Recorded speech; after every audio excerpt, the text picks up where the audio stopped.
Assalamualaikum warahmatullahi wabarakatuh. Nama saya Andri Givari, NPM 2210-10050 dari kelas A. Saya akan mempresentasikan atau membacakan untuk tugas susulan saya yang berjudul bukunya Zarathustra Nietzsche.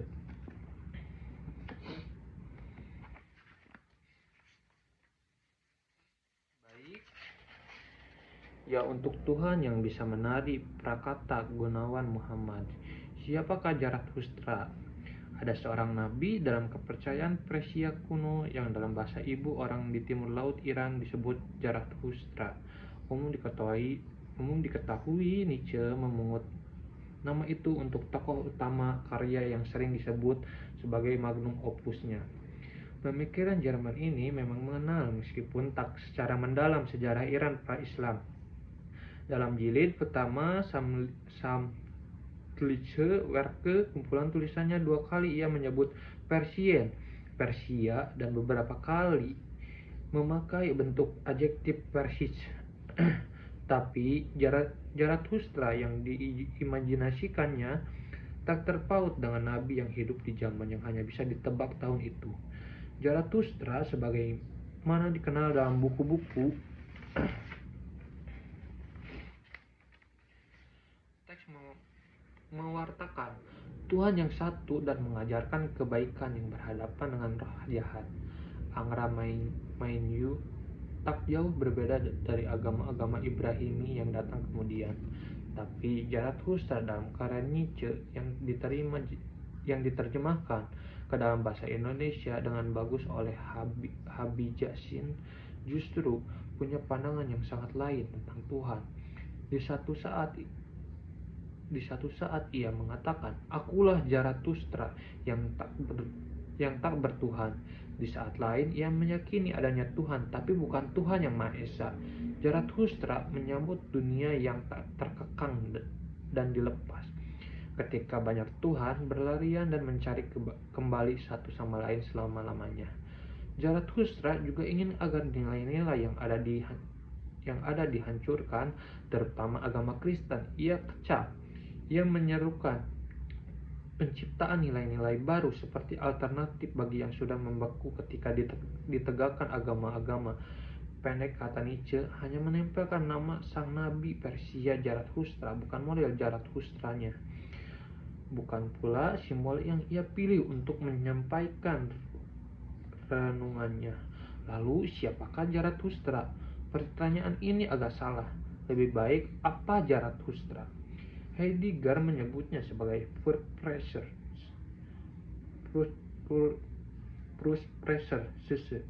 orang yang bukan pengkhotbah, melainkan seseorang yang berbicara, menafsir dan menjelaskan apa yang diutarakannya. Masih melihat Zarathustra sebagai nama person, identitas seseorang biarpun fiktif yang bisa didefinisikan dengan kemampuan dan peran tertentu. Nietzsche sendiri dalam tafsir saya tak hendak mengemukakannya demikian. Zarathustra nya hadir dalam ambiguitas. Ia seorang pengelana yang bercakap-cakap, sering seakan-akan dengan bayang-bayangnya sendiri, sehingga tak jelas siapa yang bersuara, siapa pula yang menyahut, seperti yang dengan pendek dikisahkan dalam Der Wanderer und sein Satan. Apakah itu hantu? Tetapi mungkin saja itu adalah bayang-bayangku. Saya melihatnya sebagai imaji. Citra imaji dalam membaca baris-baris karya ini, yang terlintas adalah suara gerak, suasana, ide yang tersembunyi dalam kata-kata kadang-kadang samar-samar, dan sesekali terang benderang. Himpunan citra itu tersusun dalam sebuah sosok, sebuah tubuh yang dinamakan Zarathustra. Sebagai imaji, ia tak bisa dipatok di satu makna. Imaji memang selamanya dalam proses makna-makna yang baru, seperti jam meleleh dalam kanvas Salvador Dali atau seperti matahari merah dalam potret diri Affandi. Mereka bukan simbol, sebab simbol adalah penanda tertutup, seperti huruf P dalam rambu lalu lintas yang tak terbuka untuk diartikan lain. Zarathustra sebuah imaji sosok yang tak hadir untuk dimaknai sekarang dan untuk seterusnya.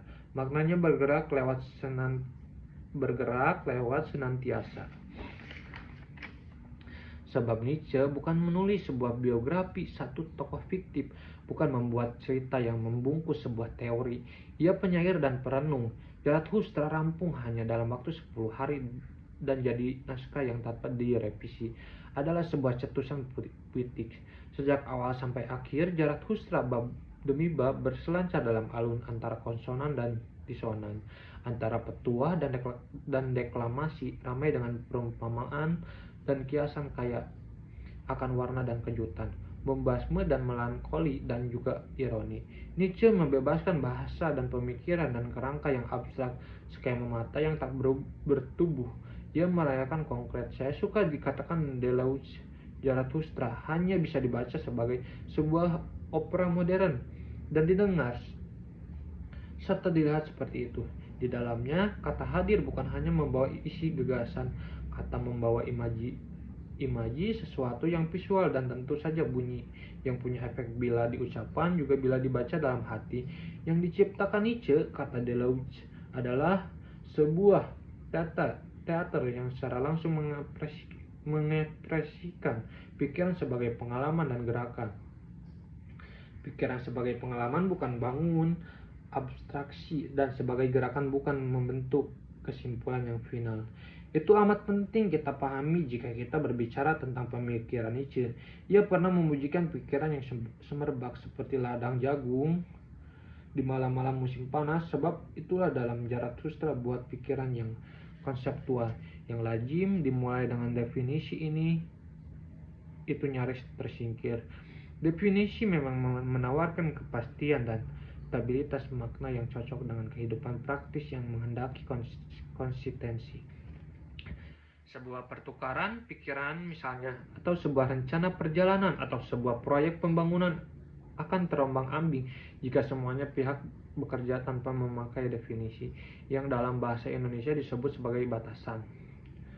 Tapi konsep ini, definisi abstraksi semua, itu tak memadai, bukan menangkap atau memahami kehidupan. Yang ditampilkan oleh konsep dan definisi adalah bagi Nietzsche dunia permukaan saja, sebuah dunia tanda dunia yang diratakan, dirampat, dibuat tipis dan kempes. Ketika menyebut hewan atau tumbuh-tumbuhan, misalnya kita menyatukan beraneka ragam hal, mengabaikan kekayaan perbedaan antara kucing dan jerapah, kangkung dan apel. Bahkan ketika kita berbicara tentang kucing, kita tak membedakan kucing putih yang di depan itu di saat ini dengan kucing putih yang kemarin di ruang tamu Ahok. Kucing pada umumnya itu kucing yang universal. Ketika bersepakat bahwa ketika kita melihat si hewan piaraan dan menyebutnya kucing, kita mengungkapkan kebenaran, tapi ia sebenarnya bukan ungkapan tentang sesuatu yang utuh, wungkul, penuh, bukan ungkapan yang belum tentu diraut dan dipoles tentang kebenaran. Kucing di situ adalah sebuah konsep yang necis ibarat ranting yang sudah dikerat, dirapikan agar cocok untuk dijadikan alat kapan saja. Kata Nietzsche dalam terjemahan bebas saya, tiap kata dengan langsung menjadi sebuah konsep, sejauh untuk jadi pengingat tentang pengalaman yang unik dan sangat individual. Dari mana kata itu lahir, tapi sekaligus kata yang menjadi konsep itu harus cocok dengan jutaan kasus yang kurang lebih mirip, artinya tidak pernah persis sama kasus-kasus yang berbeda. Tiap konsep berasal dari langkah mempersamakan apa yang tak sama, tapi memproduksi konsep bukanlah satu-satunya kemungkinan kita menjelaskan dunia. Di akhir esainya tentang kebenaran dan dusta dalam arti yang non-moral, Nietzsche menyinggung dua kecenderungan manusia dalam menyebutkan ihwal melalui jalan rasional, konseptual, dan melalui jalan estetik kreatif. Dengan sikap rasional, konseptual, kita akan misalnya memandang karya Picasso, Guernica, dan mencoba menebak gambar apa itu gerakan dan apa maksud sang perupa.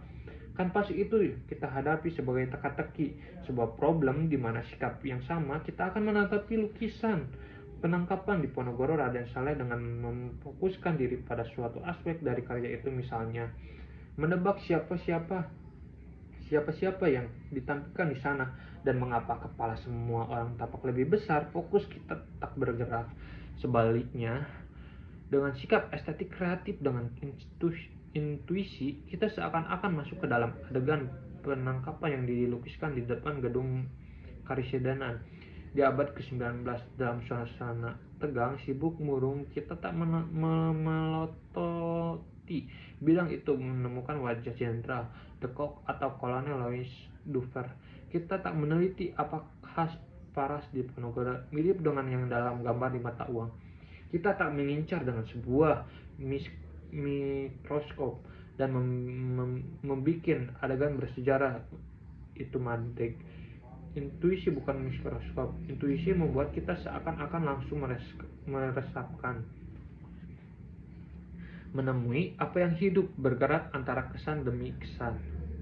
Dari saat ke saat, intuisi adalah jalan estetik kreatif.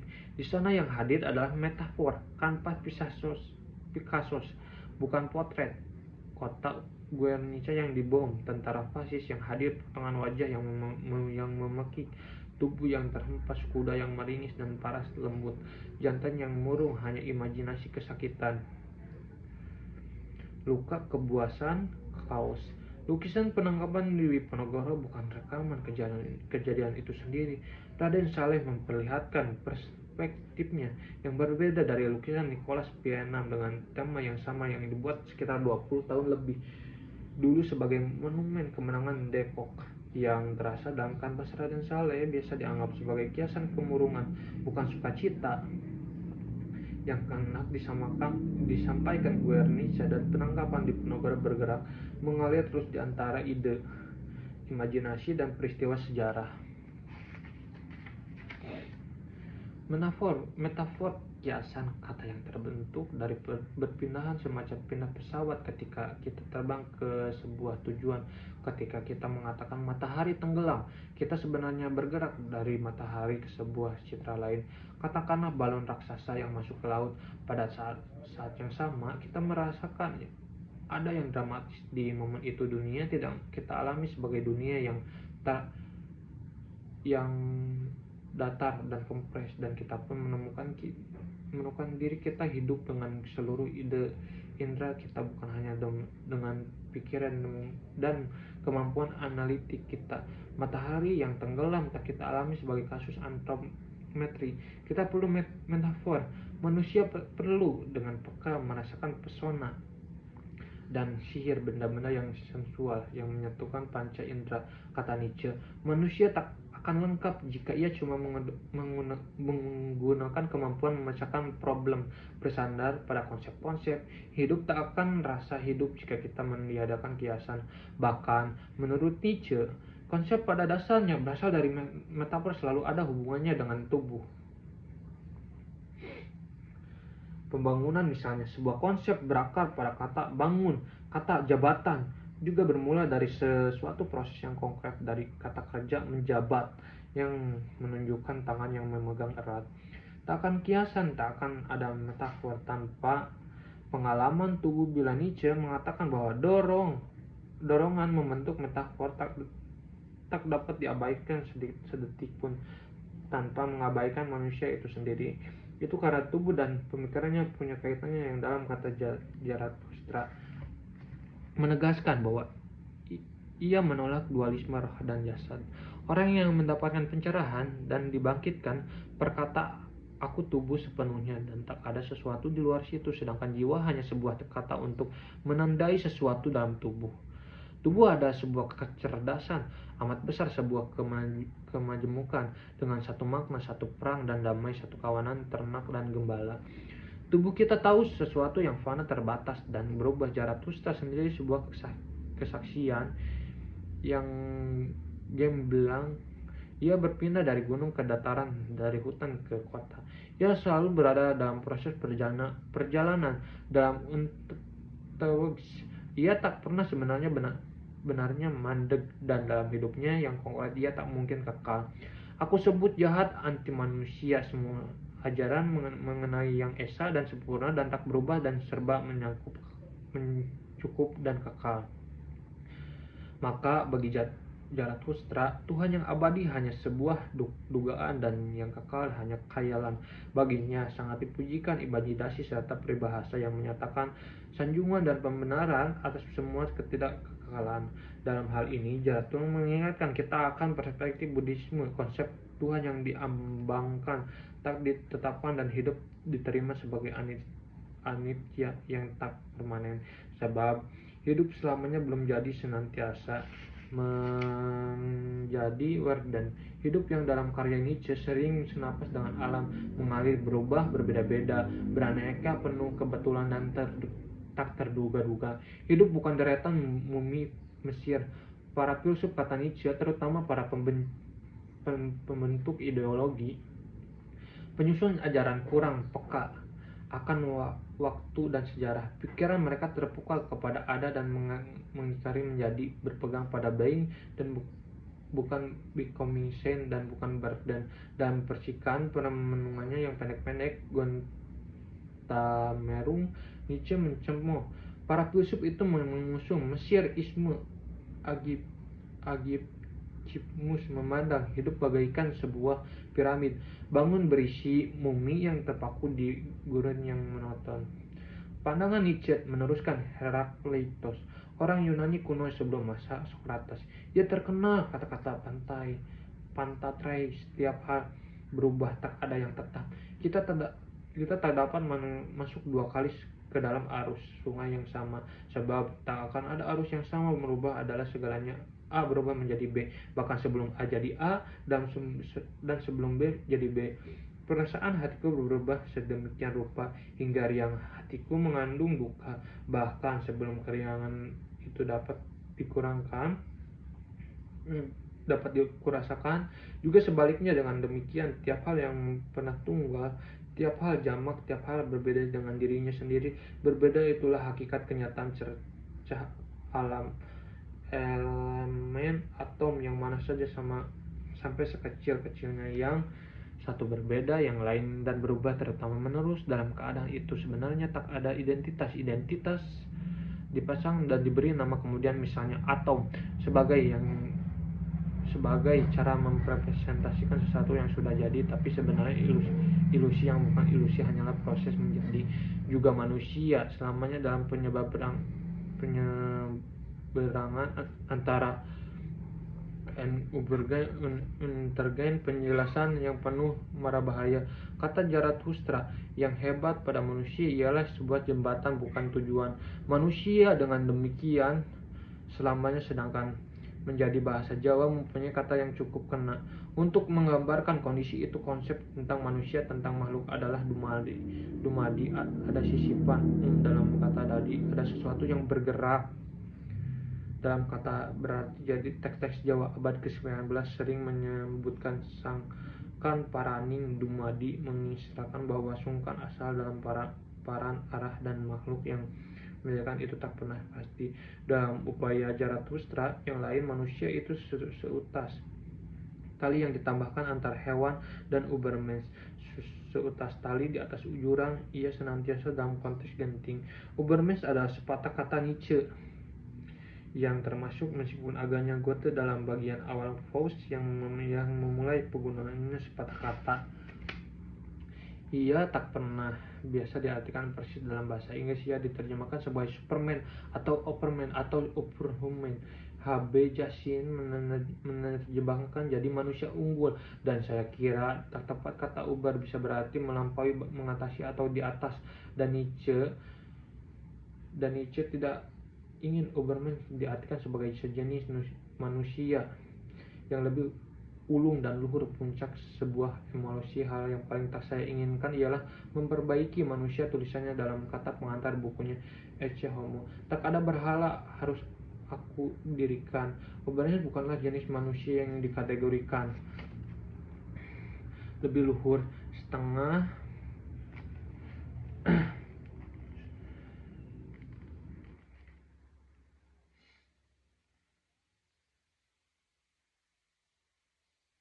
jenius.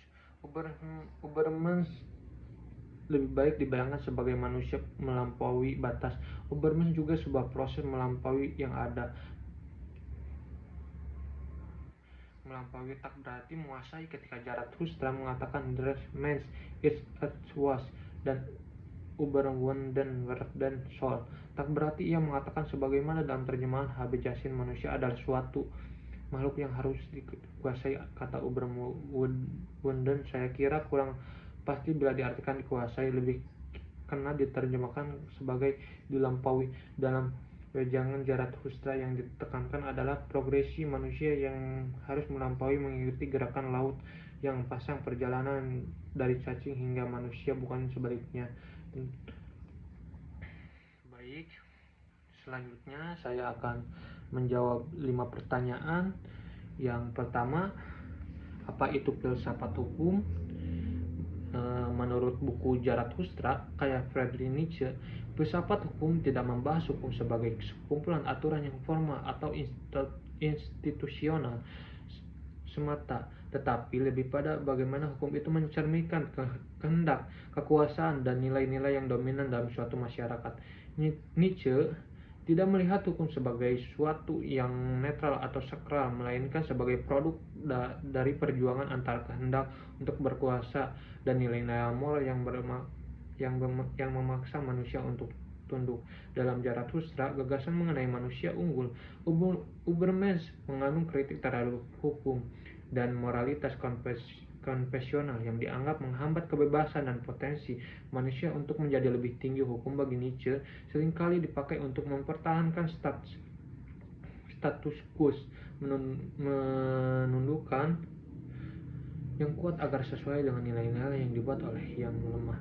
Dalam kerangka ini, filsafat hukum tidak lagi hanya membahas keadilan atau kepatuhan terhadap aturan, melainkan lebih jauh membongkar bagaimana hukum bekerja sama alat nilai, dan nilai itu sendiri harus dipertanyakan. Nietzsche memprovokasi pembaca untuk tidak sekedar menaati hukum, tapi menilai ulang dari mana hukum itu berasal dan siapa yang diuntungkan olehnya. Yang kedua, pertanyaan kedua, kalimat mana yang menarik dari hal yang kamu baca dari karya Zarathustra ke karya Friedrich Nietzsche? Salah satu kalimat yang paling menarik yaitu manusia adalah sesuatu yang harus diatasi, atau der Mensch ist etwas dan das Überwunden werden soll. Kalimat ini muncul di bagian awal buku tadi, yang di awal buku tadi, yang dari awal-awal, dan menjadi dasar dari gagasan besar dan menjadi dasar dari gagasan besar Nietzsche tentang Ubermensch, manusia unggul. Kalimat ini menarik karena menantang cara pandang umum tentang manusia. Nietzsche tidak melihat manusia sebagai puncak penciptaan atau makhluk yang sempurna, melainkan sebagai makhluk peralihan yang seharusnya melampaui dirinya sendiri. Hukum ini biasanya ditafsirkan sebagai ajakan untuk tidak menerima sistem hukum begitu saja, melainkan untuk mengkritisi dan mendorong perubahan ke arah nilai-nilai yang lebih tinggi, lebih bebas, dan lebih jujur terhadap realitas kekuasaan dan kehidupan. Pertanyaan ketiga, apa kesimpulan dari hal yang kamu baca? Nietzsche melalui tokoh fiksi Zarathustra. Untuk kesimpulannya, saya membaca sampai halaman 30. Nietzsche melalui tokoh fiksi Zarathustra menyampaikan bahwa manusia bukanlah tujuan akhir dan penciptaan, melainkan makhluk peralihan yang harus melampaui dirinya sendiri menuju bentuk kehidupan yang lebih tinggi, yaitu manusia unggul atau Ubermensch. Zarathustra turun dari pertapaannya untuk membagikan kebijakan yang ia temukan, terutama tentang perlunya meninggalkan nilai-nilai lama yang didasarkan pada agama, moral, tradisional, dan pandangan hidup yang melemahkan semangat manusia. Nietzsche mengkritik ketergantungan manusia pada keyakinan absolut seperti Tuhan yang menurutnya telah mati karena manusia sendiri telah kehilangan kepercayaan sejatinya terhadap nilai-nilai itu. Dengan kematian Tuhan, manusia ditantang untuk menciptakan nilai baru, bukan mengikuti aturan lama secara pasif. Ia menekankan pentingnya kehendak untuk berkuasa sebagai kekuasaan pendorong hidup manusia yang sering dikekang oleh norma sosial atau hukum yang dibentuk atas dasar kepatuhan, bukan kebebasan. Pertanyaan keempat selanjutnya, bagaimana relevansi filsafat hukum dalam konteks ini? Relevansi filsafat hukum dalam konteks saat ini sangat besar dan terasa di berbagai aspek kehidupan bermasyarakat di tengah dunia yang terus berubah dengan kemajuan teknologi, kompleksitas sosial, serta krisis kepercayaan terhadap institusi hukum. Filsafat hukum menjadi fondasi penting untuk mengkaji kembali makna hukum, siapa yang diuntungkan olehnya, dan bagaimana hukum seharusnya dijalankan. Filsafat hukum membantu kita memahami bahwa hukum bukan sekedar aturan tertulis, tapi mencerminkan nilai, kekuasaan, dan ideologi tertentu. Dalam era sekarang, ketika banyak hukum namun tajam ke bawah, filsafat hukum menjadi alat untuk mempertanyakan apakah hukum itu adil, apakah hukum melindungi yang lemah, apa justru memperkuat kepentingan yang kuat. Dalam dunia digital, banyak persoalan hukum baru yang belum punya jawaban pasti, seperti hak atas data pribadi, kecerdasan buatan, atau kejahatan cyber. Disinilah filsafat hukum berperan, menggali prinsip dasar keadilan, kebebasan, dan tanggung jawab agar hukum bisa berkembang secara etis, bukan sekadar teknis. Filsafat hukum mengingatkan kita bahwa hukum tidak boleh hanya dijalankan karena begitu aturannya, melainkan harus terus dikritisi dan disesuaikan dengan nilai kemanusiaan yang hidup dalam masyarakat. Ia adalah pengingat agar hukum berpihak pada keadilan, bukan sekedar kepatuhan.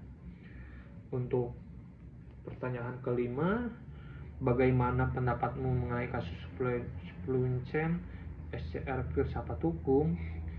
Menurut saya, kasus ini sebenarnya bukan kisah nyata, tapi cerita fiksi hukum yang dibuat untuk menguji cara berpikir tentang hukum dan keadilan.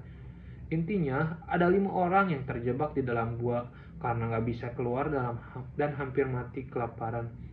Mereka akhirnya sepakat untuk mengorbankan satu orang supaya yang lain bisa tetap hidup. Setelah diselamatkan, mereka justru dibawa ke pengadilan karena dianggap melakukan pembunuhan.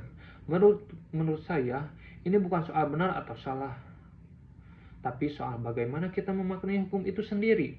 Kalau kita lihat hukum secara kaku dan harfiah kayak yang dipegang oleh hakim yang menganut aliran hukum positif, ya mereka salah karena undang-undangnya jelas. Membunuh sama dengan dihukum. Tapi apakah itu adil dalam situasi kayak begitu? Mereka sebenarnya nggak jahat, mereka cuma berusaha bertahan hidup. Kalau pakai pendekatan misalkan filsafat yang lebih manusiawi kayak hukum alam, mungkin kita bisa bilang, dalam konteks darurat seperti itu, aturan biasa nggak bisa dipakai. Mereka melanggar hukum karena mereka ada di situasi ekstrim, dan keputusan itu diambil bareng-bareng bukan karena dendam atau niat jahat. Kalau misalkan dari pandangan Friedrich Nietzsche, misalnya hukum yang cuma patuh sama aturan tanpa mikir konteks atau adalah hukum yang lemah. Nietzsche mungkin bakal bilang, kenapa manusia harus patuh pada aturan yang malah menghalangi dia buat hidup. Jadi mereka mestinya bebas karena mereka berani ambil keputusan dan membuat nilai mereka sendiri demi tetap hidup. Sekian dari saya, maaf jika ada kesalahan dan maaf jika ada banyak kekurangan. Wassalamualaikum warahmatullahi wabarakatuh.